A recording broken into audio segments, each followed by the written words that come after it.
Afternoon, everybody. Welcome to another fantastic book talk with the Wisconsin Veterans Museum.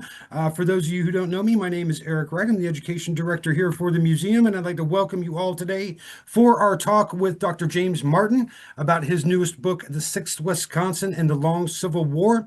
Before we get started, I just want to take care of a few housekeeping notes. First, I want to remind everybody that we do have our security features enabled today, so none of our audience members will be able to unmute themselves or start your video.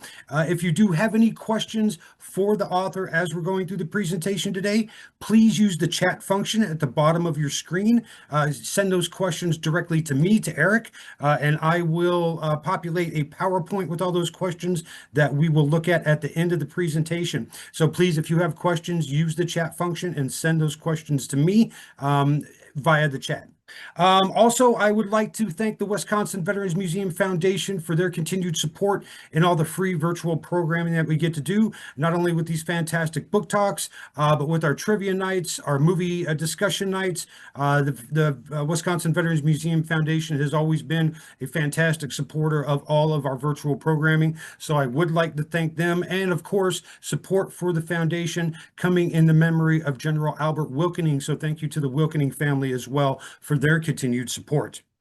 Today, we are, like I said, we are here for a book talk, and we are welcoming, that's easy for me to say, to our platform, Dr. James Marten. Dr. Marten got his PhD at the University of Texas at Austin, and he is a professor emeritus at Marquette University in Milwaukee, where he did teach courses on the Civil War and on children's history as well. He's also author of The Children's Civil War, which was selected as an outstanding academic book by Choice Magazine and chosen for the Jesuit National Book Award. And he is also editor of Children and War, a historical anthology. Dr. Marten also, sorry, I'm just admitting people here as they're showing up. Dr. Marten also serves as the director of the Children in Urban America Project, which is an NEH-funded online archive of documents related to the history of children in Milwaukee. And as the list keeps growing and growing, Dr. Marten is also president of the Society of Civil War Historians. He was also Fulbright lecturer at Northeast Norman University in the People's Republic of China. And Dr. Marten is here today to speak with us about, like I said, his newest work, The Sixth Wisconsin in the Long Civil War, which presents the story of the war and its aftermath as told through the lens of a single regiment, of course, the Sixth Wisconsin. Dr. Marten, welcome to our platform today. Thank you. Thank you very much, Eric, for setting this up, and thanks to all of you for logging in. So I'll get right to it. I want to give you a sense of the book, the whole book at first, and then I'll kind of delve into some details about really the veterans experience, since this is the Veterans Museum sponsoring us today. I worked in this book for a long time, as does all historians. It came out of a visit. I was giving a talk at the Civil War Institute in Gettysburg, if you know what that is. It's going on right now, actually. It's an annual thing. And a friend of mine and I were walking part of the battlefield. And I was looking for a new project. I'd just written a book about veterans during the Civil War. And I was kind of hoping to find a type of local history to write. And I came across the monument to the Sixth Wisconsin, which, again, if you know the battle, their moment of glory at Gettysburg was in the unfinished railroad cut on the first day west of town. And we'll talk a little bit about that, but I won't get into a lot about battles today. And that became my project. And so again, about 9 years ago, I started doing this. I was still chair of the department and finishing up some other things. But between then and about a year ago, when I finished the manuscript, I and a number of students who helped with a certain part of this that I'll get to later on, worked on this book. And it has been one of my favorite projects. It's a little different than things I've done before. And I don't want to say I coined phrases, but the long Civil War is not a new phrase. And it really does just mean, in my sense, the effects of the war over a long period of time, including the war and its aftermath. I spent two full, really more than that, on the aftermaths of the war, not only for soldiers, but also for their families. And so The first part of the title, The Long Civil War, really does refer to, well, the Long Civil War and all the ways in which the war affected people and continued to shape their lives for the next several decades after the war. Calling it a biography of a regiment is kind of an unusual thing. Let me give you a sense of here's some of my guys. Oops, some of my guys as I call them. And these are just some guys as recruits, some guys as officers, some guys as veterans later on, again, representing the long Civil War. But the biography just simply means that I cover the regiment from the time it was born, the gathering of the regiment in 1861. The evolution of the regiment had changed a lot during the course of the war. I'll get to that in a minute. And then following it up through really its maturation, its aging, through veterans activities, through health issues and families really growing up and going out, and all the way to really their death. I have a little section in obituaries of Civil War veterans, of 6 Wisconsin veterans. The last guy, William Riley, that I am aware of, died at the Soldiers' Home in Milwaukee in 1939. So that's a long lifespan for a regiment. And I treat it as an organic being, kind of that does grow up and get old. So the 6th Wisconsin was one of the regiments formed in the summer of 1861. It's the 6th Wisconsin, the 6th Regiment in Wisconsin. It is comes from really, 8 or 9 distinctive parts of the state form the core of the companies. There are 2 companies, an Irish and German company from Milwaukee, Appleton, Fond du Lac, up by Lake Winnebago, provides a pretty famous company. There's a couple from the Northwest, Prairie du Chien, Mississippi River. And so it's from all over. It's not just one part of the state. Ultimately, over the course of the war, 2,000 guys will serve in the 6th Wisconsin. So it starts out about 1,000 men. Another 1,000 will join in a couple of waves of recruits, and 450 draftees, which is an extraordinary amount for any Civil War regiment. And so there's a lot of change of personnel, officers, but also of enlisted men. And that's one of the themes of the book as well. So they come from all over the state. 450 towns contribute men eventually to the regiment. They are ordered to Washington in late July, early August, 1861, after the first Battle of Bull Run. And there they sit for almost a year, really a year. Their main place is Arlington Heights, which is now, of course, Arlington National Cemetery. They are camped very near Robert E. Lee's or wife's house on the heights overlooking the city of Washington. They drill. They are eventually brigaded with 2 other Wisconsin regiments and one from Indiana, the 19th Indiana. So it's the 2nd and 6th and 7th Wisconsin, 19th Indiana, become the Western Brigade. They're the only brigade made up wholly of Western troops, as it's called. Their first, or often called King's Brigade, because Rufus King is their first commander, Wisconsinite. And they go out on a few marches. They have some kind of rough marches during the summer of 1861. They're getting ready to board boats to accompany the Army of the Potomac to the Virginia Peninsula in 1862, and they're called back. And so they're kind of frustrated at the lack of action during their first year. They do have a brief moment in which Rufus Dawes, who you'll hear more about later on, he's one of their first captains. By the summer of 1862, he's a major. He's the major of the regiment. He believes in the fall of 1861, they go out on a review, and they have company. A batch of Unitarians are visiting the Army, which is unlike Unitarians. And they go out and view the Army and are suddenly called back because there's a threatened attack, which doesn't materialize. But it's evening, it's dark. The visitors, which includes a young woman named Julia Ward Howe, and they're riding among some soldiers. And the men start singing the famous marching song, John Brown's body lies a moldering in the grave. And she's so inspired, and she's so inspired by the view of the campfire she sees in the distance, that she gets back to her hotel that night and writes the words to the Battle Hymn of the Republic. Rufus Dawes believes it was his regiment that started singing the song and inspired her. Howe never suggested that. She never said which regiment it was, but it was Dawes. I think would have fought somebody for the honor of having been the inspiration for that famous hymn, battle hymn. So they hang out and watch it, and they go on hot and disruptive marches. They dwindle down to 700 or 800 men through disease.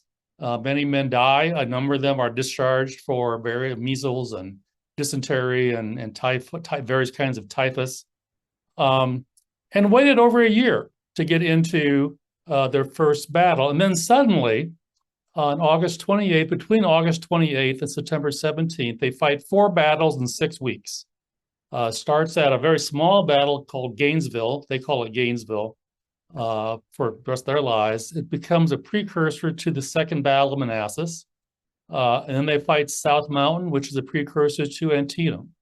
And it's at South Mountain that their brigade, the Black Hat Brigade, you can see in some of these the pictures of the regiments. You can see the kind of distinctive uniform they have, kind of the long frock coat. They've got the upturned hat with the feather.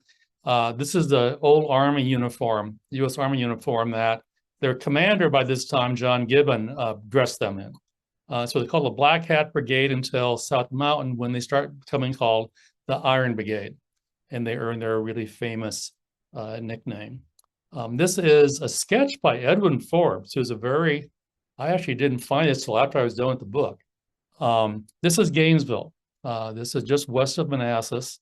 And the flags in front of us are the 6th Wisconsin. And so the rest of the Iron Brigade is kind of extended to the left of that line. And at Gainesville, they take on much of Stonewall Jackson's 2 or 3 divisions. They're outnumbered about 2 to 1 on the field, with many more Confederates backing up Jackson's front line. And they do very well. They kind of slug it out during kind of an evening as it's dark. They see each other through flashes of muzzles and cannon fire. It's quite dramatic. They do very well. Take heavy casualties and pull back slowly, and then they participate in these other battles. The 6th Wisconsin comes off a little easier than the other regiments in the Iron Brigade at Gainesville, but over the rest of the next 6 weeks, they suffer very heavily. If you know anything about the Battle of Antietam, you've heard of the cornfield, which is the site of the worst fighting at the very beginning of the battle. And they're in the cornfield. They lose about half the men that go into that battle to wounds or being killed. At the end of the series of battles, the surgeon for the 6th Wisconsin has a kind of a monthly report. And this report is really a checklist. And there's like 200 different kinds of diseases and conditions that he could say, I got 3 guys this way and 12 guys this way. Well, he only fills out one. He only checks off one condition. It's called scobeticum vulnus, and it's Latin for gunshot wound. And there are 212 cases, including 40 deaths, out of the 650 or so men who went into combat in August. So that gives you a sense of how heavily engaged they are during this period when they finally get into the fighting. Now, they continue fighting then in all the major battles. There's a dramatic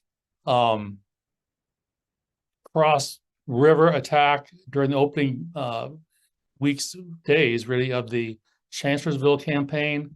They, as I mentioned before, had this dramatic moment at the unfinished railroad cut on the first day at Gettysburg, where um, they kind of hold up the Confederate forces, giving one of the units giving them time to, the Union forces time to pull back and occupy the high ground south of Gettysburg. And they participate in all, as I said, the major battles going forward. And the book covers them, covers those battles from the standpoint of the 6th Wisconsin. And then I go on, just to kind of jump ahead, give a sense of the whole book. I end the war. They're in the Grand Review in Washington in May 1865. And then I have a chapter about memory, how both veterans and their families and their communities remembered the war. Memory in this case can mean the Grand Army of the Republic, the Veterans Organization. It can mean, or in their case, the Iron Brigade Association, which was almost as popular among the men. It can really talk about the politics of memory, which I get into a little bit less.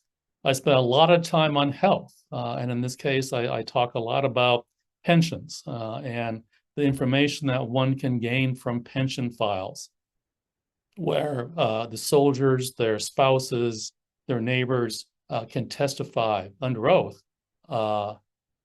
what diseases or conditions or wounds affect the soldiers for the years and decades after the war. And I talk about memorialization, not just monuments, but also I mentioned earlier obituaries and the various kinds of monuments that are built in Wisconsin to the 6th Wisconsin and other soldiers. And so really there are two threads to what I want to talk about with it. It's the changing nature of warfare and the evolution of the regiment, including the effects on the regiment. So with the evolution, the changing nature of warfare, rather, I mean, the first part of the war, through Gettysburg, maybe a little bit after, the regiment could identify exactly what their role was in any given battle. At Gainesville, they fought Stonewall Jackson to a standstill. At South Mountain, they had a very specific role in attacking up one of the gaps that the Confederates held. At Antietam, they were in the cornfield and did very well there before they had to pull back. The same as at Fitzhugh's Crossing, that dramatic cross river attack that I mentioned at Gettysburg. They know exactly where they are, what they're doing, and even if it does not result in a huge Union victory always, they understand what they did and where they were at. And they can kind of identify their losses and the cost, the sacrifice, but they can say, well, it was worth it. We know what we did, what we contributed. By 1864, when they go into battle with the rest of the Army of the Potomac at the Wilderness in Northern Virginia, which becomes this bloodbath of fighting at the Wilderness, Spotsylvania, many other battles over the course of 6 weeks in the summer of 1864, where the Army loses 60,000 men killed and wounded, but continually sidestep to the left, right flank of the Confederates, the left flank of the Union Army, maneuvering down to Petersburg, south of Richmond. Again, I don't want to get into all the tactics necessarily. It's one battle after another.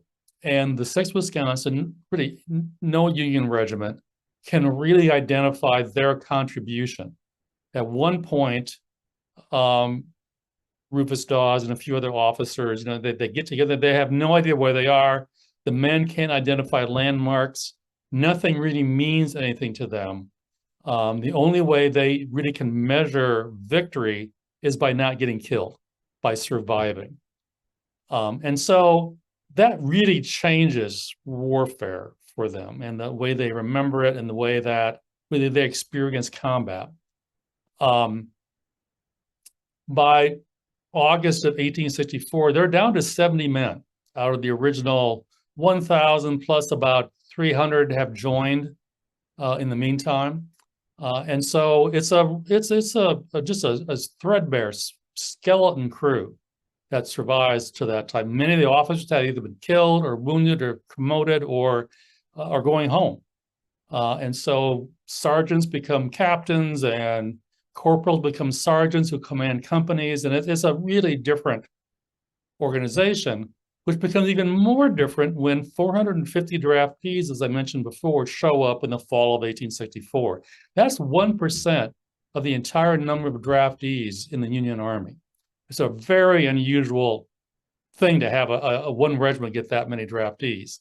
And then with some returning wounded men and sick men, they're up to 700 men by the late winter of 1864-65. But it's a completely different regiment. They don't know each other. They don't know the officers.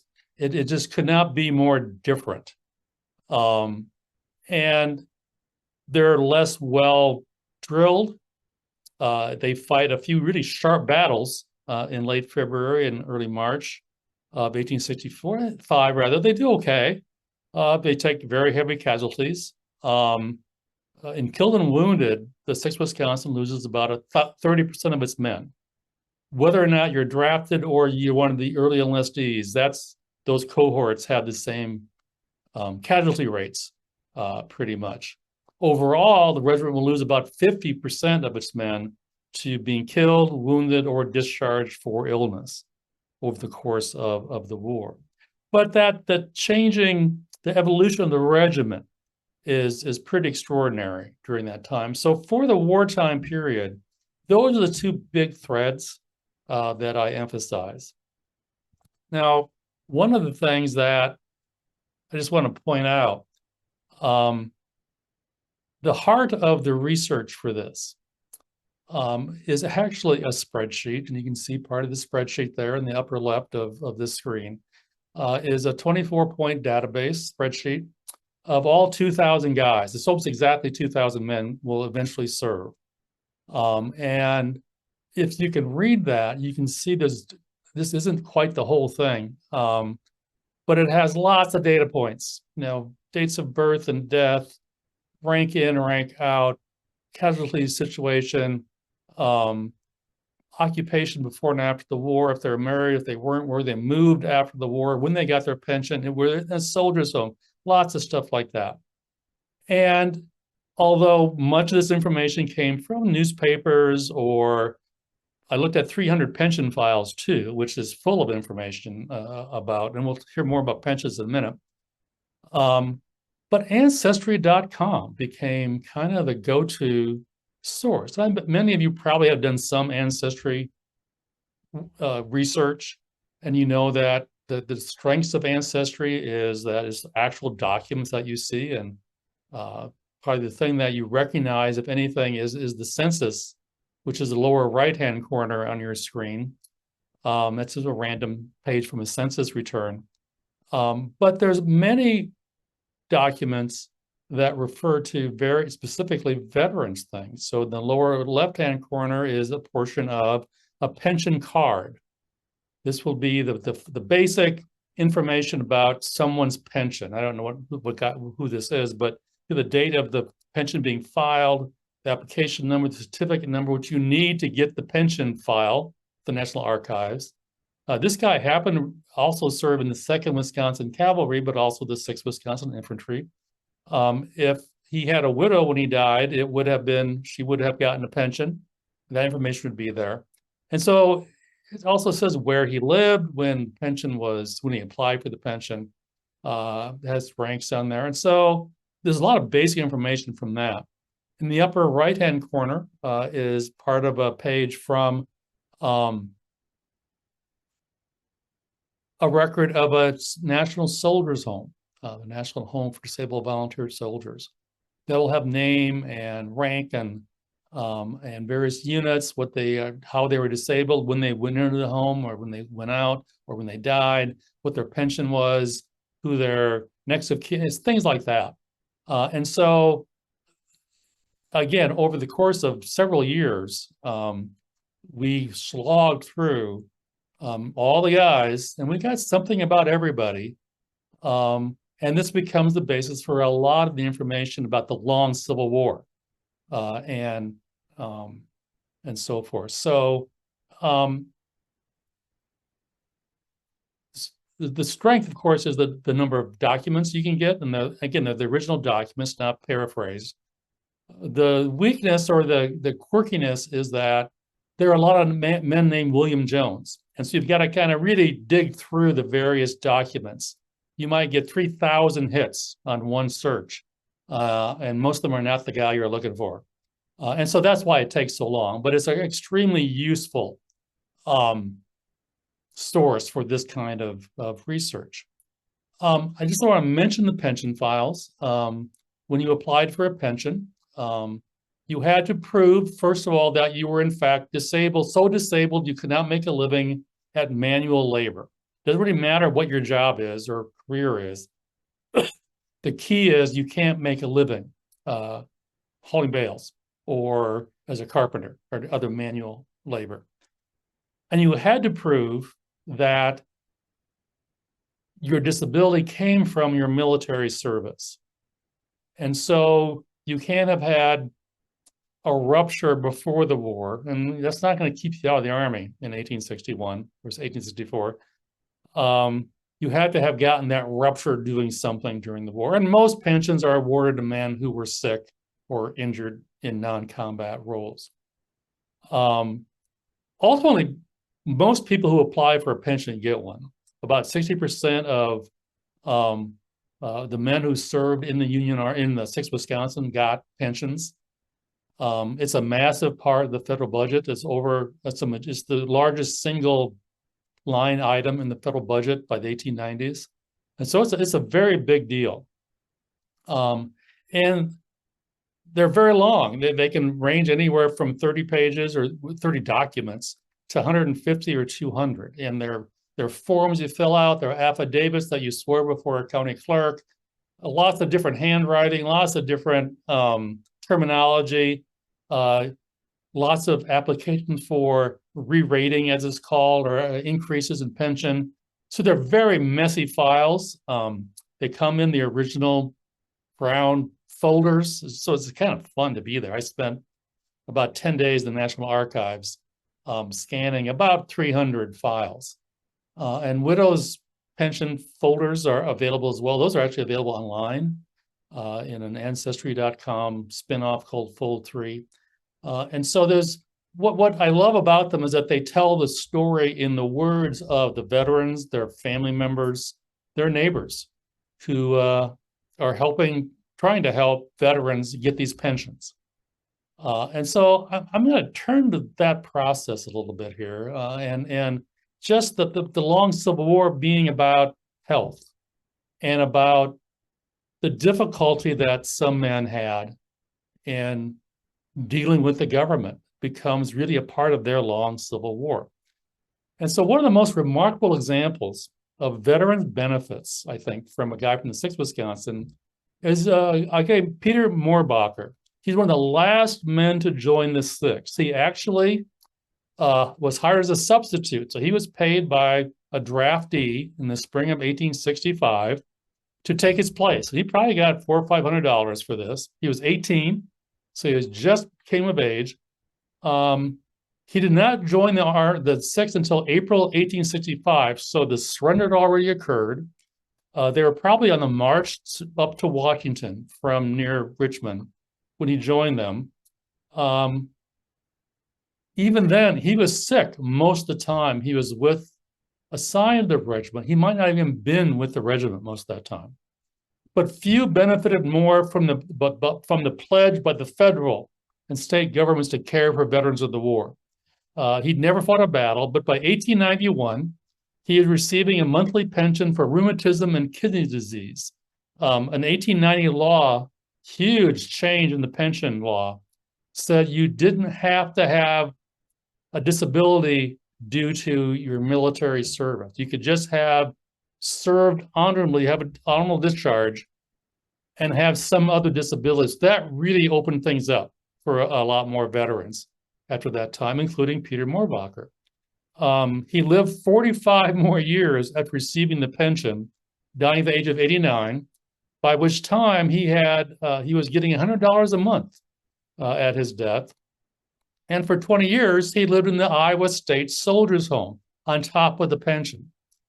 When he finally died, his stepdaughter was reimbursed $329 for his funeral. So from the U.S. pension to the state soldiers home in Iowa to the federal reimbursement for funeral costs, Peter Moorbacher really, because of his service and his honorable discharge, received a lot of benefits, even though he never fired a shot in anger or never was shot at in anger during the war.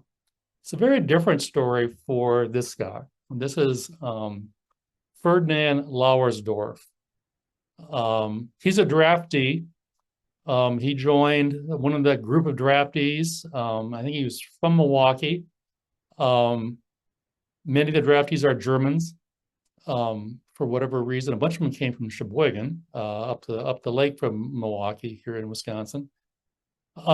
He was badly injured in the fighting on March 31st, one of the second to last battle, where a shell sliced off the lower part of his jaw. You can see this is an interesting source.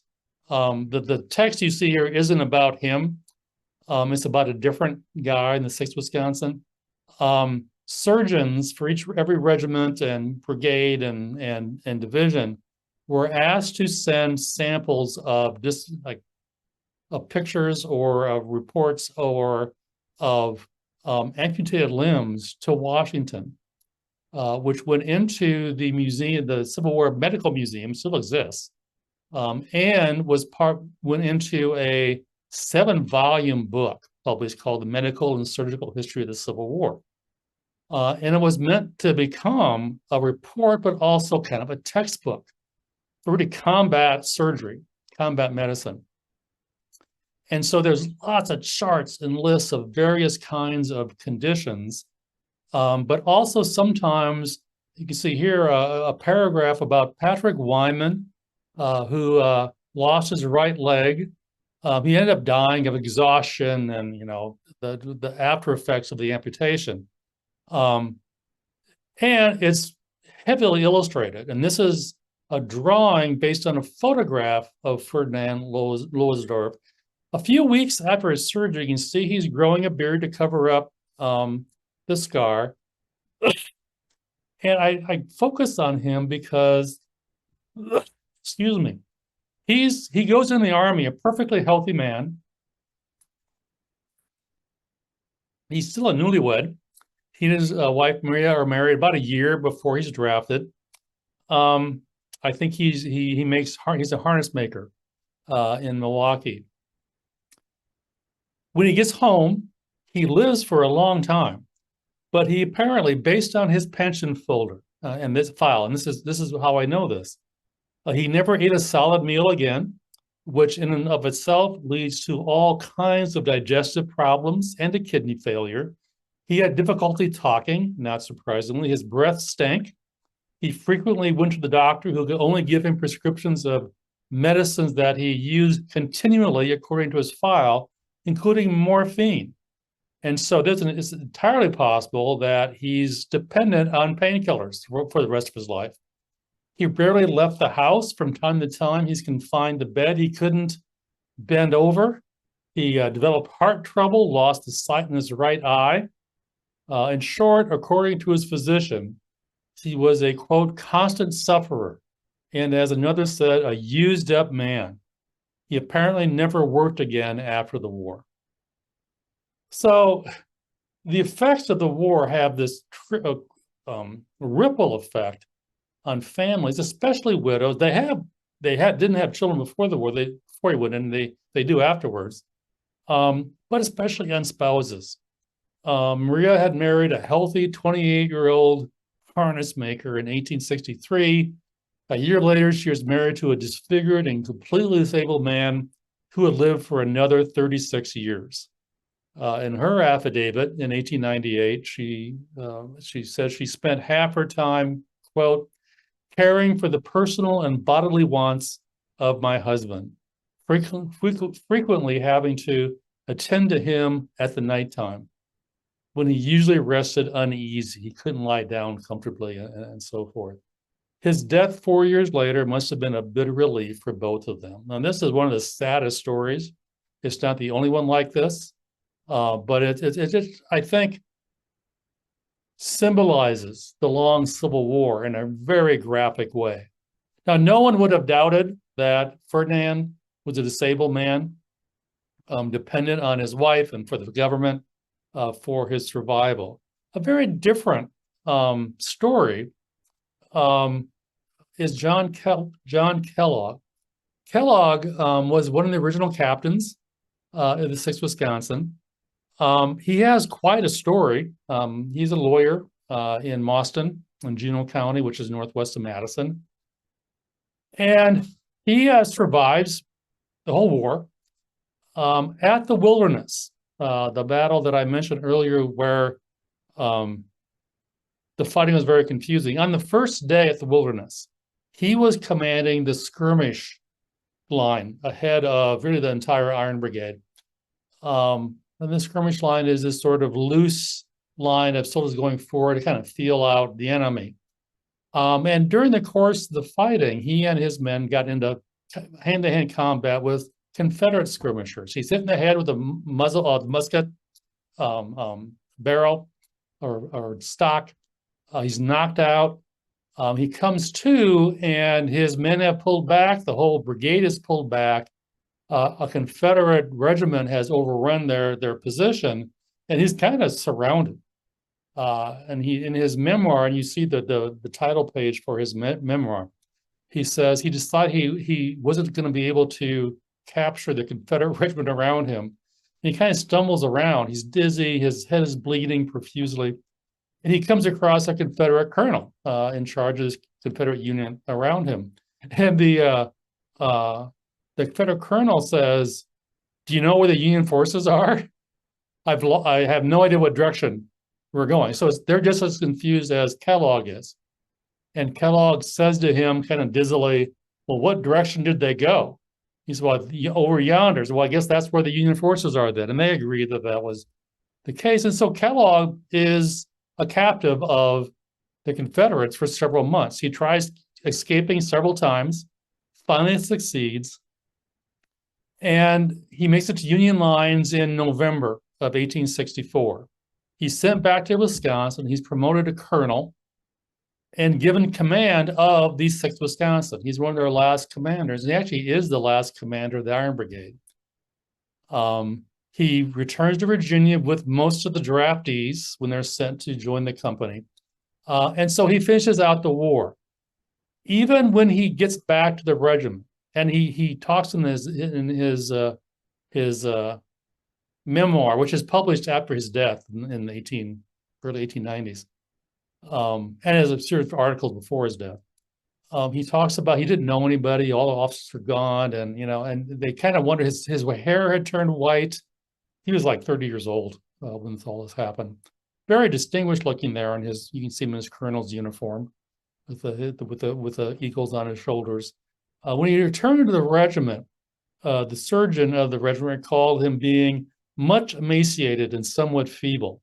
He complained of headaches and dizziness and vertigo, which continued to the end of the war. He's commanding the army as these complaints continue.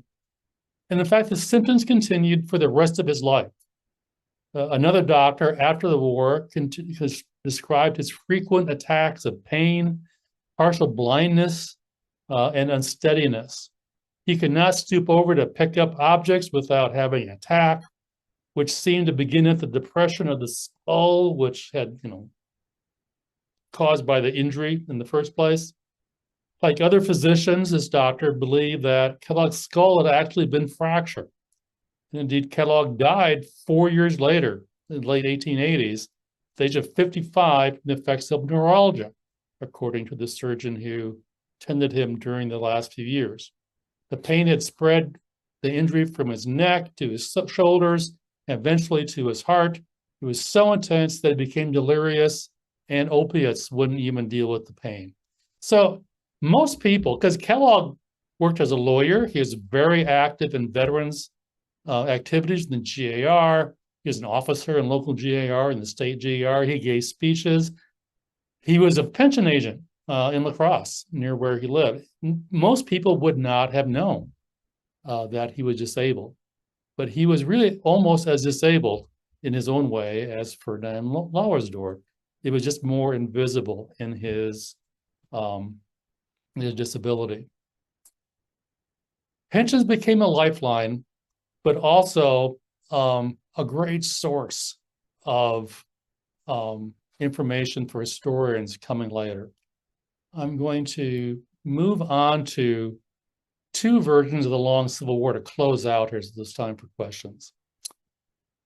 One takes place at the National Soldiers Home for Disabled Volunteer Soldiers. If you've been in Milwaukee, you might recognize this building as the one looming over American Family Field near the interstate. It's the old soldiers' home built in the 1860s, which is just up the hill from the new VA being the 1950s version.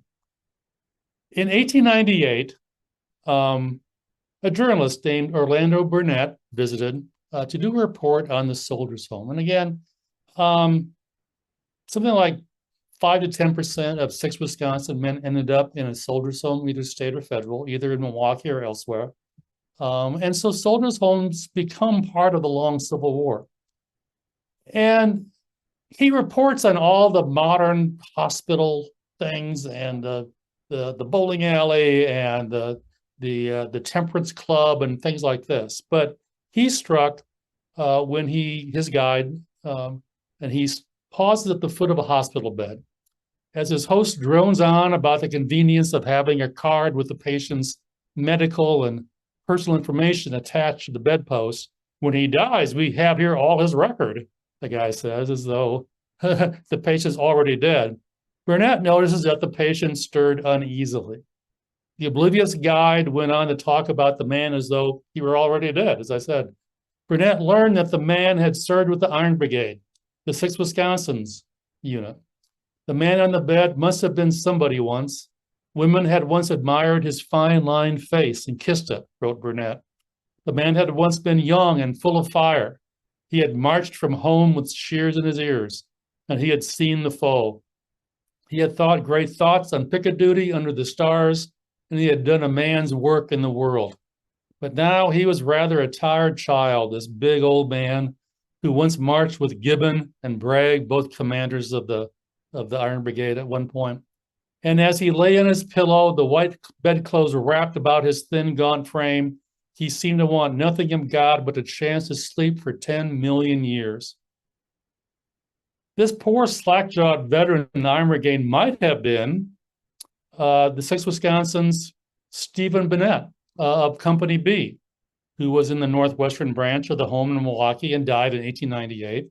Or it could have been the draft thief in the Netherlands, John Praron, or James Haynes, who took care of horses while he was in the Army, who were also at the home and also died in 1899. We don't know who this guy was.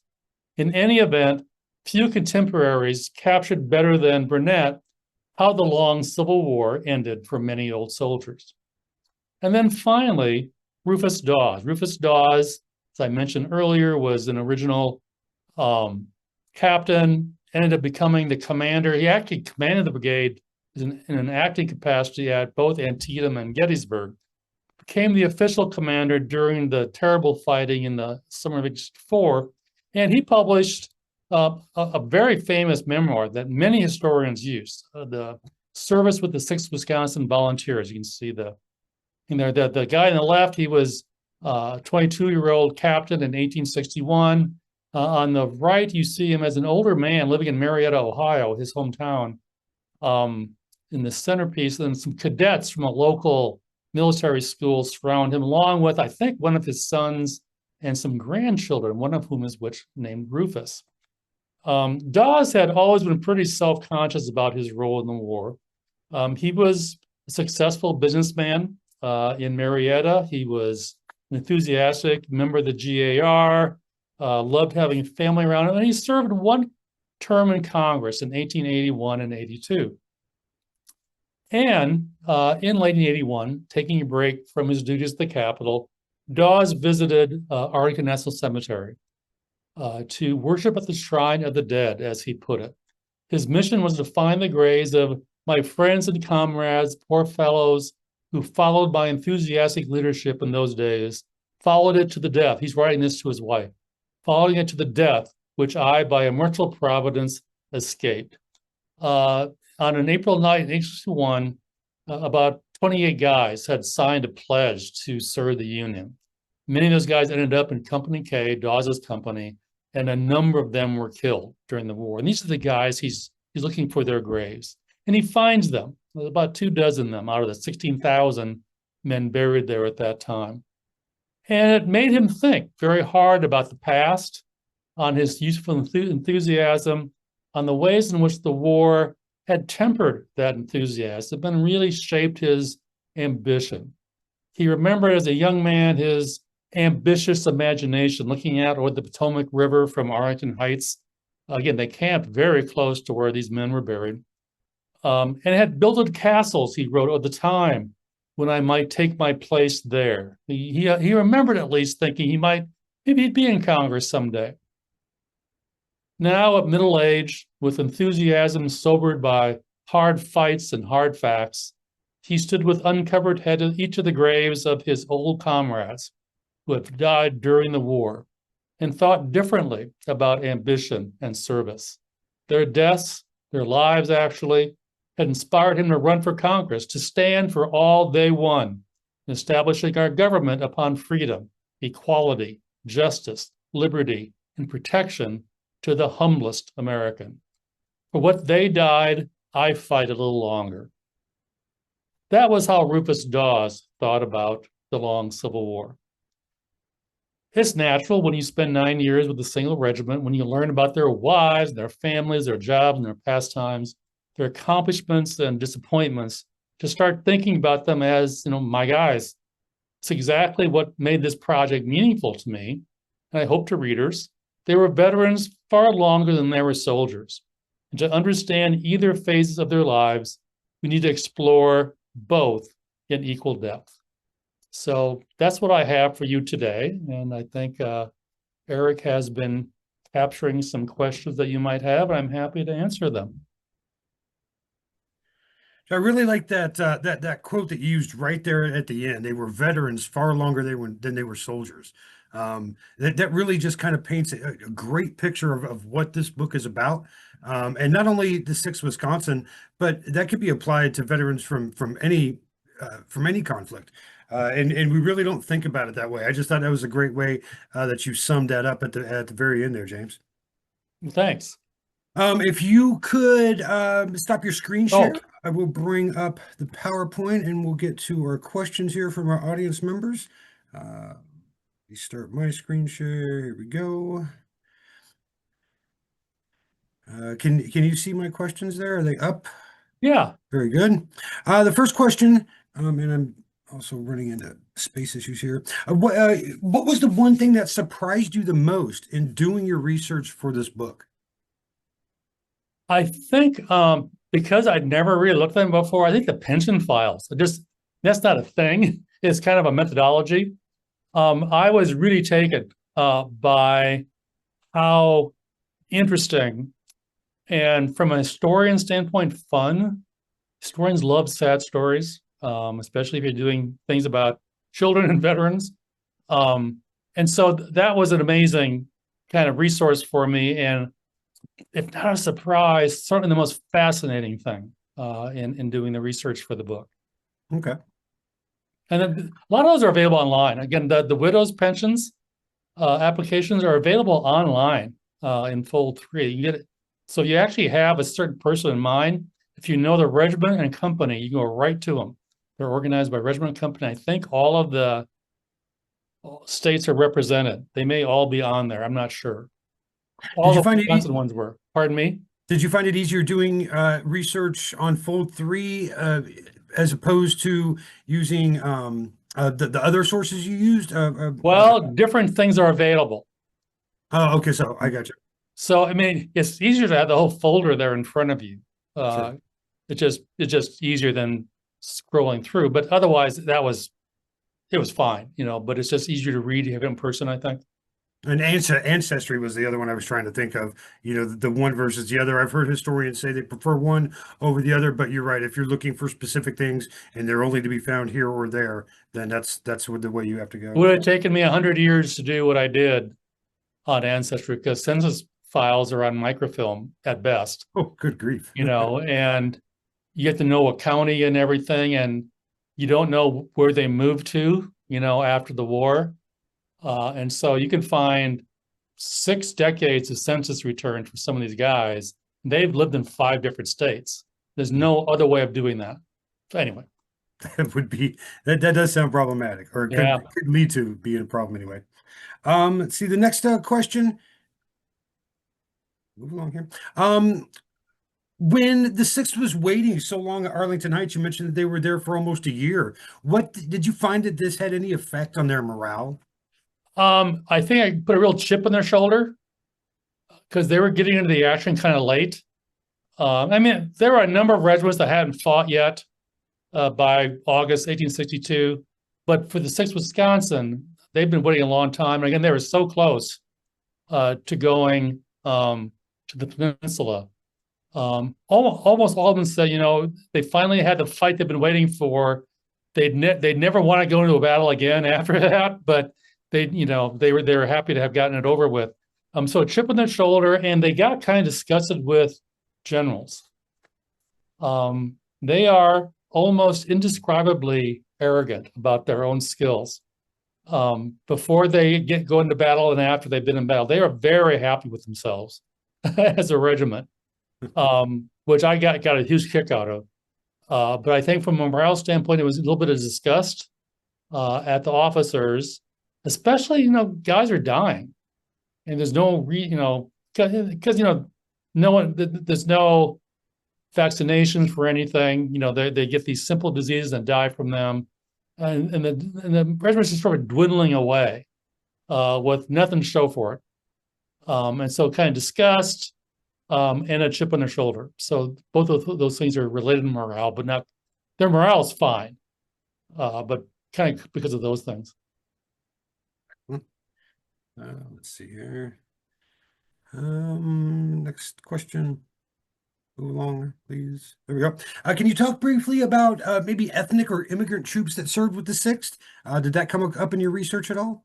Yeah, I can always forget which. I think companies F and H, I think, are the two from Milwaukee.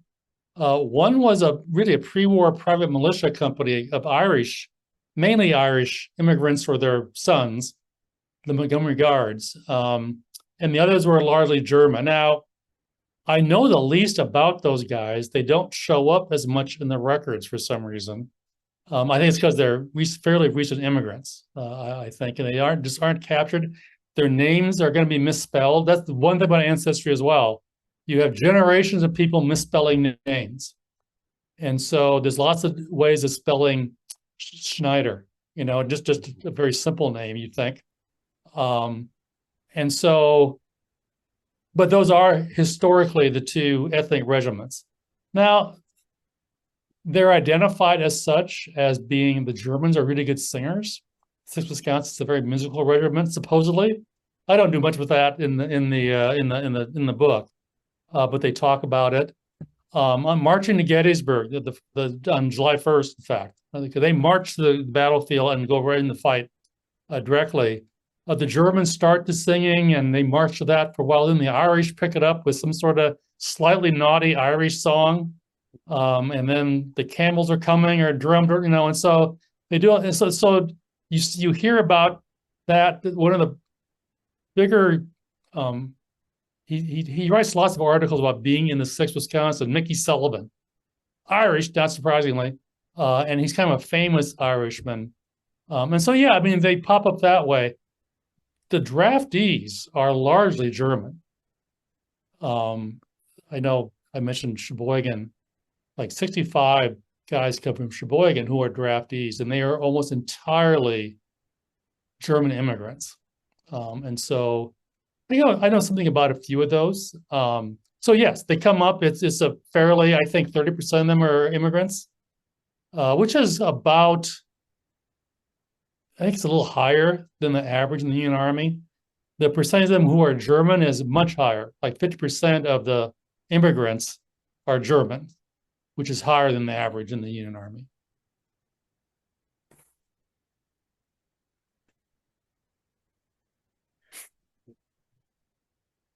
You said that the Sixth always seemed to know what their role was on the battlefield. Can we see that as being a credit to their leadership, or do you think that's more a credit to them as just being a very cohesive and professionally trained unit? The latter up to a point, mainly the point I was making is that the nature of the battles and the parts of the battles they were in. At Gettysburg, they were actually fighting alone. The Iron Brigade has this very famous, almost last stand west of town in McPherson's Woods. If you've seen the movie Gettysburg, you see them going into action with the black hats. And there's 4 or 5 regiments in the brigade by that time. They are torn apart in McPherson's Woods, and the 6th are sent someplace else. And so the 6th goes up to the unfinished railroad cut. They capture a Confederate regiment. So it's a very unique part of the battle. I mentioned the Cross River attack, where they clear out Confederates on the far side, so a bridge can be built over the Rappahannock River in 1860, early just before Gettysburg. They're the only regiment doing that. At Gainesville, it's just the Iron Brigade. They have a very specific place there. And Antietam, they're the cornfield part of the, so they understand because they just remember where it was. Now they have really good junior officers. And I think that probably helped them during the course of the battle remain coherent as a fighting unit. I mean, Dawes is a really good officer. I had to skip part of it because I was running out of time, but Edward Bragg becomes a general, as do their first colonel, Lysander Cutler, and so their performance in battle, and it's good throughout, is due to the officers, I think, and the fact they're very well trained. But that the early first half of the war recognition of their role is because of the nature of the battles and what their roles actually were.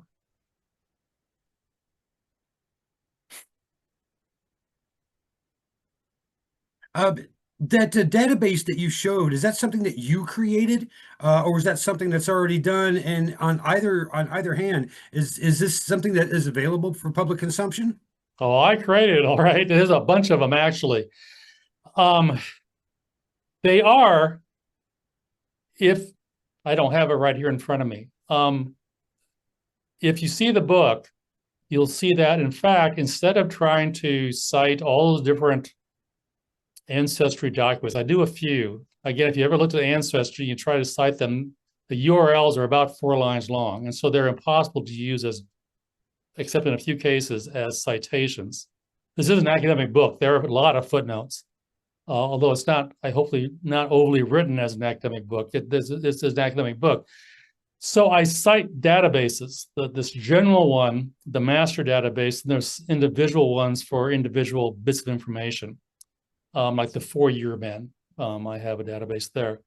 There's a citation with URLs to a collection of databases here at Marquette. So if you want to look at the databases, you can. In fact, if you don't have the book, I'm happy, you want to email me, I'm happy to send you the link to that collection of databases. But it's open, you don't need a password or anything. You can't mess with them, but there's sort of frozen versions of those databases there. Well, that question did come up from 2 or 3 of our audience members. So if I do receive any emails from them looking for access to that, I will certainly pass that on to you. That would probably be the best thing to do, to email Eric and then collect those. And again, this the raw material. It's not the conclusions that I have in the text. It's just the names, and then you saw what it looked like, and the raw material. I mean, there's no like, the math isn't done on them as such, but the information is there.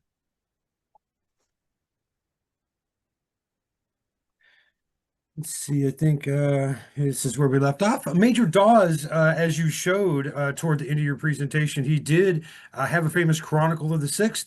And this audience member was wondering if there's any other sources or any other individuals that really stood out to you for telling theirs and the regiment's story in the war and also the post-war world that they lived in. For as famous a regiment this is, there aren't very many published. Most of these things were in archive. And again, there aren't that many archival sources. For a regiment like this, I would have expected more. I'm working in a different regiment right now. They have a lot more, and they are not a famous regiment at all. And so I mentioned Mickey Sullivan. He wrote a bunch of articles that were published by the historian of the Irish Brigade, Lance Hurtigan. He's written several big books about the Iron Brigade and one about the 6th Wisconsin at the railroad cut that are deeply researched popular histories. So the military campaigns, I mean, they were great jumping off places for what I was doing. So it's a very different kind of book than I was trying to do. And so An Irishman in the Iron Brigade, I think is what it's called. That's a published source. It's not quite a memoir, but a series of articles he wrote for soldiers' newspapers and so forth. And he's in the unit for much of the war. There's a set of letters by a young man named Henry Matrau, Matrau, who was he was like 16 when he joined the regiment, ended up being a lieutenant, kind of a company when he was 19. That's published. That's all that's occurring to me. Almost everything else that was a major secondary source or memoir type professional letters were actually in archives. I'm probably forgetting some, but right now, Like you said, for a unit like this, that does seem kind of odd that yeah, it wasn't more documented. yep. Aside from the two stories you shared with us about those two soldiers at the end, is there any other particular soldier's tale that really stood out to you while you were doing your research? Whether it's, a very positive story or unfortunately maybe something that's a little more morose? Well, there's tons of them.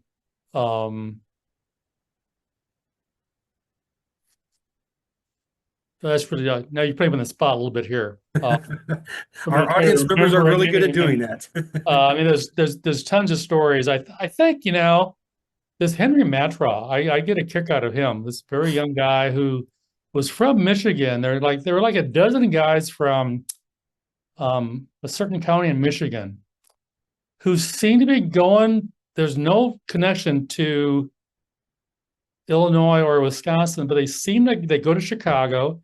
They're shopping for companies. And I think some of them are too young, like Henry is.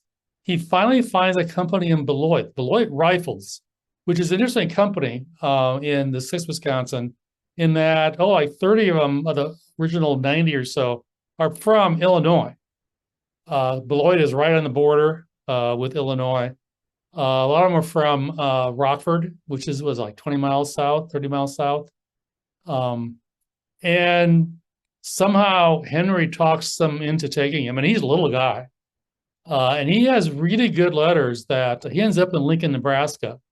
And again, it's just about the war period, but he writes a lot of letters home to his parents in Michigan. And he tells it like it is, and this is a relative that actually collects them. University of Nebraska Press publishes them. But I think you get, and he's pretty cheerful most of the time. So it's a really good bit of a counterpoint to Dawes, who gets pretty morose toward the end. Morose is he never gets wounded, and he's one of the few officers that doesn't get shot. And he thinks his time is about up, and he leaves in August 1964. He does not re-enlist. So I think Matrau is a good one that you can find that story. Most of the stories that I go back to are the pension files.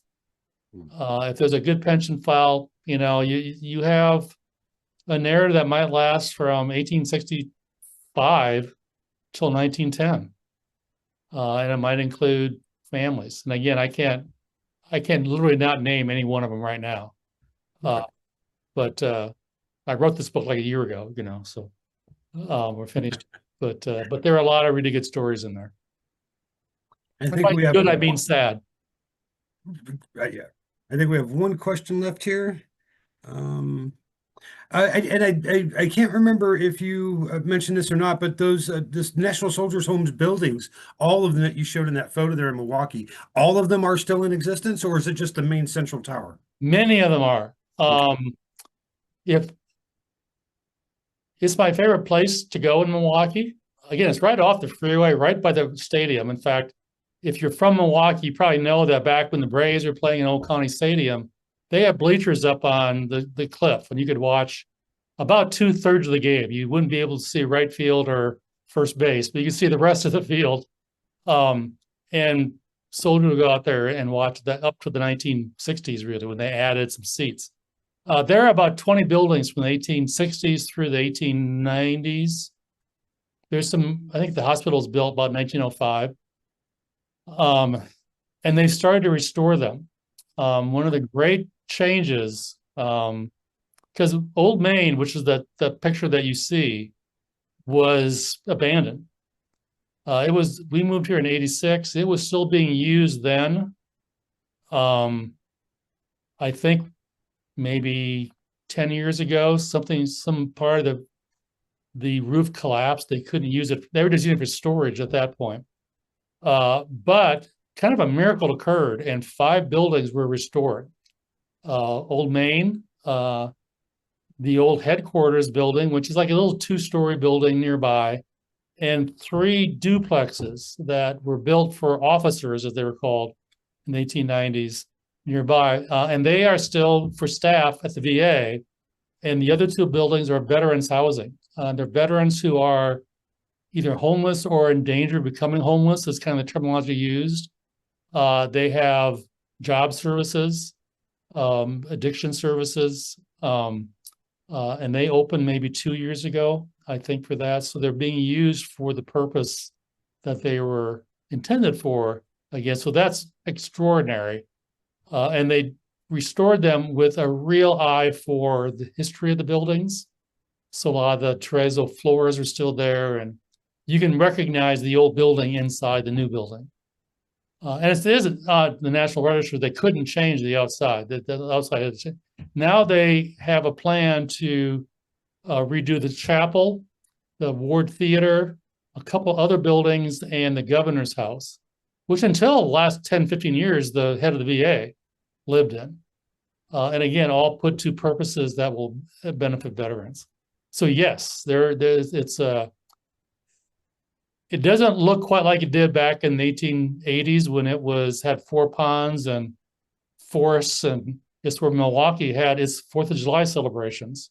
It's like a big park for Milwaukee. But it looks pretty good up there. Of course, the cemetery's there with 30,000 graves and war monument, and it's a wonderful place to go. So yes, there's I think it's it may be the only place where there's more than 1 or 2 original buildings from the first 4 homes. Milwaukee is one of the first 3 actually NSDVS installations built in 1869. Well, it sounds like a whole book can be done on the history of that complex. Well, it has been. I've written some things about it, but that's actually how I got into Civil War stuff, in Milwaukee, is through that years and years ago. So I don't have an original idea here then. Darn No, not really. it. Well, thank you, Dr. Marten. We appreciate you being with us this afternoon, sharing not only about your newest piece, but also answering questions and just providing a really good insight on everything that was happening with the 6th, not only throughout the Civil War, but in the years after as well. Once again, always we really enjoy our authors who take the time to be with us. And of course, to our audience members who were out there with us today too, thank you for taking your lunch hour, being with us today. I hope everybody has a fantastic rest of your Monday. And we will see you. Our next book talk will be in August. And then we also have our next movie night coming up at the end of July. So please look forward to those events. And then, of course, the museum is always open Tuesday through Sunday throughout the summer months. So we look forward to seeing you here at the museum. And to everybody else out there, thank you very much. And I hope you have a fantastic day. Thanks.